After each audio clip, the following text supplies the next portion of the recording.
This was about how the Amazon forest, the life of our Earth, gets a huge portion of its nutrients from the Sahara Desert. So strong winds carry some of the sand in the desert, which ends up falling in the Amazon forest, nourishing it with nutrients like phosphorus contained in the sand. This was so amazing to me because think about how different the desert and the forest are. We think of them as almost polar opposites, right? Do we ever think about the desert nourishing the forest? So for me, what does this tell me? And the desert's so far away from the Amazon forest, right? So what does this tell me? No matter how far we think we are from each other and how different from the other, we are all very intimately interconnected. In spite of this, however, news regarding some people in the world, some parts of the world don't seem to be worthy, has been completely muted because we don't believe in our interconnectedness. I was born and raised in Ethiopia. I'm of Eritrean descent. And there's currently a genocide in Ethiopia. There is a civil war accompanied by a genocide. It's an estimated 500,000 people have perished in the last 18 months in the northern state of Tigray. 7 million people are under siege. No food, no medicine, no internet, this whole entire time. Tens of thousands of Eritrean refugees are unaccounted for. The Washington Post writes, the world's deadliest war isn't in Ukraine, but in Ethiopia.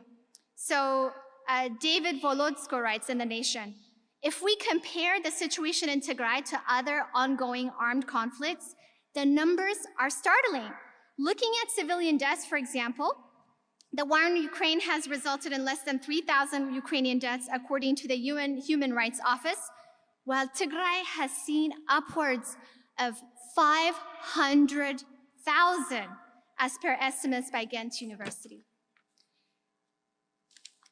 However, how many of you have seen it in the news? Show of hands. Like 3. How many of you have seen people changing their profile pictures to stand in solidarity with Tigrayans?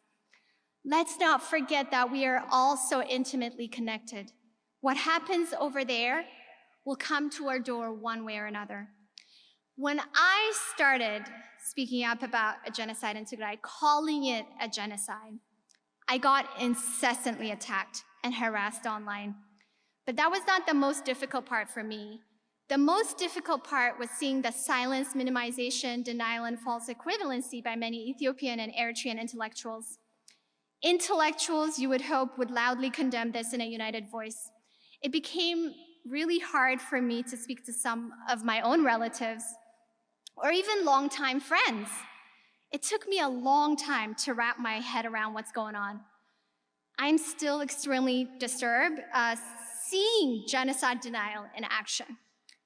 But what consoles me is that there will always come a time when you feel lonely if you stand in the right side of history. That's the whole point. If that wasn't the case, then there wouldn't be a need to speak up. You may find your community for collective action, but you might still find yourself lonely in terms of how whoever you consider to be your community acts. You might find yourselves at odds with everyone else in your quote-unquote community at times.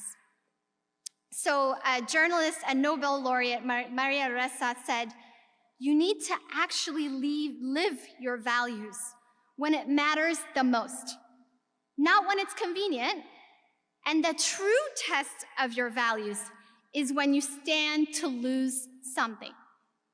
No matter how beloved pop culture makes us think many historical figures we admire were, those who stood on the right side of history were often